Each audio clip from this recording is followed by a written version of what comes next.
Over the weekend, the Fifth Circuit Court of Appeals placed a permanent stay on the Biden administration's private business vaccine mandate, saying the mandate grossly exceeds OSHA's statutory authority. Even as the court put the brakes on the mandate train, congressional Democrats are calling on the Biden administration to mandate vaccines for domestic air travel. Congressional Republicans are saying that mandate won't fly. We'll talk with Louisiana Congressman Garret Graves, the ranking member on the Aviation Subcommittee on the Transportation Committee in the House. We'll talk about this as well as more happening in Washington. A just released Washington Post ABC News poll shows President Biden's job approval rating hasn't hit bottom, but it's close, with a 38% approval rating. President Biden has Democrats in crisis mode as the legacy media paints nightmare scenarios for the 2022 midterm election. One of the issues creating problems for the Democrats is an issue that has long been a strength for the Democrats: public education.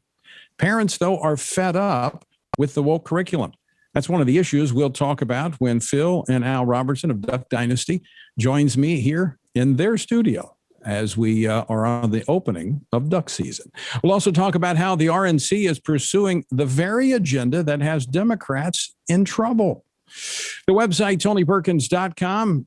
If you miss anything, it's all archived right there at TonyPerkins.com. All right, from coast to coast, border to border, let's pray together for life on Sunday evening, November the 28th, 7 p.m. It's a national prayer gathering in Jackson, Mississippi, in advance of the U.S. Supreme Court hearing oral arguments in the Dobbs versus Jackson Women's Health Organization case. This is the case that could overturn Roe v. Wade, the Supreme Court decision that made abortion legal in all 50 states back in 1973. To find out how you can be a part of this historic night of prayer, text the word TOGETHER to 67742. That's TOGETHER to 67742. Late Friday, a unanimous 3-judge panel of the U.S. Court of Appeals for the Fifth Circuit, which is headquartered in New Orleans, extended its order blocking the Biden administration's rule requiring companies with more than 100 employees to force their workers to get the COVID shot. This, or they would have to submit to regular testing or lose their job. In its 22-page opinion, the court stated that the Occupational Safety and Health Administration's emergency regulation, quote, grossly exceeds OSHA's statutory authority, end quote, adding that the mandate, quote, raises serious constitutional concerns. With me now to talk about this and more is Congressman Garret Graves, a member of the Transportation and Infrastructure Committee and the ranking member on the Aviation Subcommittee. He happens to be my congressman as he represents the 6th Congressional District of Louisiana. Garret, welcome to Washington Watch. Hey, thanks. Great to see you, Tony. So what are your thoughts on the Fifth Circuit ruling? Oh, I think they're exactly right. From the beginning, we believe that OSHA was exceeding their authority in trying to come in and effectively tell every employer across the United States with certain number of employees that they had to be the police. They had to come in and be the heavy and force these mandates on folks without proper flexibility, without really thinking through this. I think that the Fifth Circuit was exactly right. I thought their justification was exactly right. And the fact that they ended up having this panel that unanimously determined that this rule was inappropriate was very encouraging.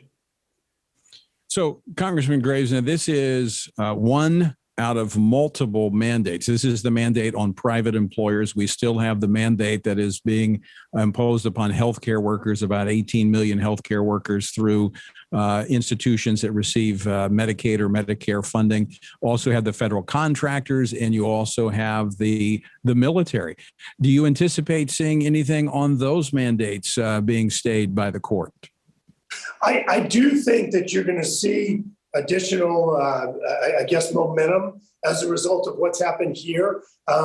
While this one is specific to the authority that OSHA is trying to use in this case, I think that you have similar overreach by the federal government trying to impose, for example, this mandate on airlines calling airlines contractors, calling anyone who may even be a grant recipient of the federal government a contractor. Look, this is an extraordinary overreach. It suggests that the American public is incapable of, that we're incapable of having conversations with our own healthcare providers, with our own doctors, and determining what is best for us. It suggests that we don't care about our own health and those of our family members and neighbors. And I think that this is a gross overreach.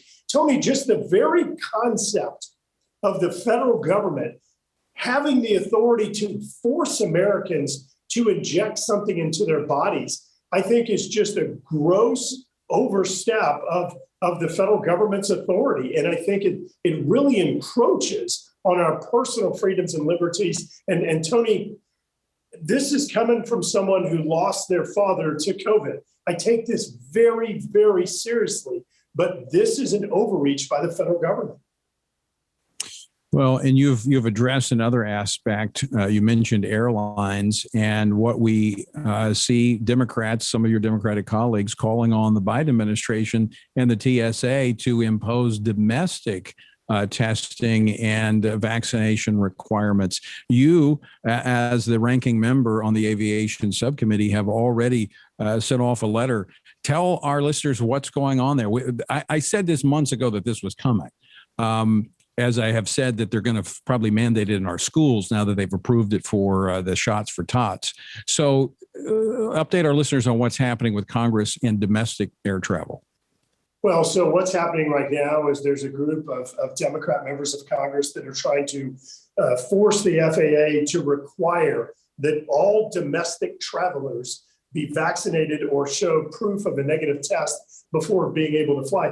Tony, you've got to look at all this holistically. Look, we had hearings earlier this year where the airlines, where universities were coming in, including some of the top research institutes in the United States, were coming in and saying that airline travel is safe, that they effectively had not found any cases of where transmission happened on an airplane. I don't remember how many zeros after the decimal that they showed on the chances of this happening, on how the air cabin quality is filtered and entirely replaced in like 90 seconds on numerous aircraft.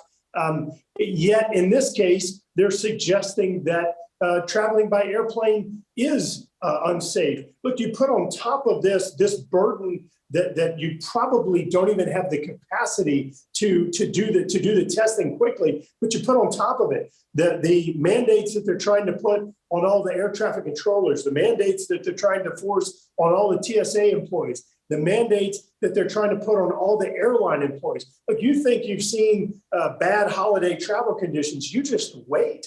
This is going to be an awful nightmare on top of the supply chain issues.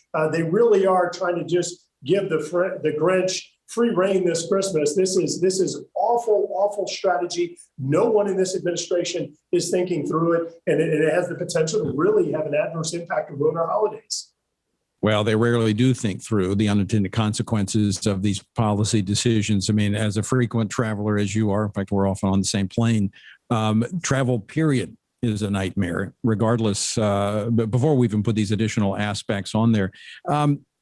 So if this is required, what are the airlines saying about this? Because I would think that this is going to hurt not only the airlines. Are they going to have to meet the requirements of testing, getting proof? So that's going to bog things down. But I think a lot of people just opt not to travel. This would have to hurt their bottom line, I would think. I agree. And the airlines to date have come out and said in regard to the travel mandate, they have come out like months ago and said that they were opposed to it. In fact, even the flight attendants and others had indicated their opposition to it. Now, interestingly, in a little bit different subject, Tony, is that the airlines largely did come out after taxpayers gave them tens of billions of dollars to cover their payroll during the pandemic. They came out and told their employees, some of the airlines came out and told their employees they were going to fire their employees if they didn't get comply with the vaccine mandate. Think about that for just a minute. We just paid their paycheck of these airline employees for months and months, only to have the airlines turn around and, as a result of this federal mandate, and tell employees they were going to be fired if they didn't comply. Now, recently, I've seen some of the airlines come out and say, oh, well, we have 99% compliance with vaccination. That's because they fired the other people. This really is inexcusable. It's a waste of taxpayer funds to pay the salaries on the one hand and turn around and fire folks on the other, and really just a flawed approach that this administration is taking. Congressman Garret Graves, I want to play a clip of President Biden earlier today, White House ceremony, signing ceremony for the infrastructure bill. Here's just a clip of what he had to say. Clip number 4, please. Are you aware of conversations between Here in Washington, we've heard countless speeches and promises and white papers from experts. But today, we're finally getting this done. So my message to the American people is this: America's moving again, and your life is going to change for the better. Your response, Congressman Garret Graves? Tony, as you know, I'm a big fan of infrastructure investment, but this administration, on the one hand, has this idea that dumping money into an issue is going to solve it.